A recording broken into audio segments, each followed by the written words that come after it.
वजीर आजम इमरान खान का कहना है कि कोरोना वायरस की वबा पर काबू पाने के लिए पार्लिमान का किरदार इंतहाई अहम है। पार्लिमान कौम की इज्तिमाई सोच की अक्कास है और हमें बहसीयत कौम इस वबा का मुकाबला करना है। आप देख रहे हैं धरती न्यूज। खबर की तफसील से आपको आगाह करते हैं। वजीर आजम इमरान खान से स्पीकर कौमी असम्बली असद कैसर ने मुलाकात की, जिसमें कोरोना की रोकथाम के लिए हुकूमती सतह पर उठाए जाने वाले इकदामात पर तबादला ख्याल किया गया। स्पीकर ने वजीर आजम की तरफ से कायम किए गए कोरोना रिलीफ फंड को कौमी सतह पर पिज़ेराई को सराहा। स्पीकर ने कोरोना वायरस की वबा की रोकथाम के लिए उठाए जाने वाले हुकूमती इकदामात को सराहते हुए कहा कि हुकूमत के बर वक्त इकदामात की बदौलत दीगर ममालिक के मुकाबले में पाकिस्तान में कोरोना की शिद्दत कम है।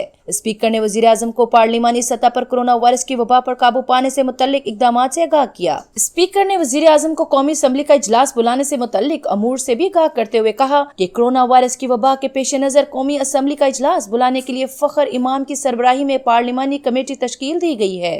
खसूसी कमेटी में पार्लिमानी लीडरों ने वबा पर काबू पाने के लिए मस्बत तजावीज भी दी हैं। मजीद लेटेस्ट न्यूज को जानने और हालात से बाखबर रहने के लिए देखते रहिए धरती न्यूज। और हाँ, धरती न्यूज के चैनल को सब्सक्राइब करना बिल्कुल ना भूलिएगा।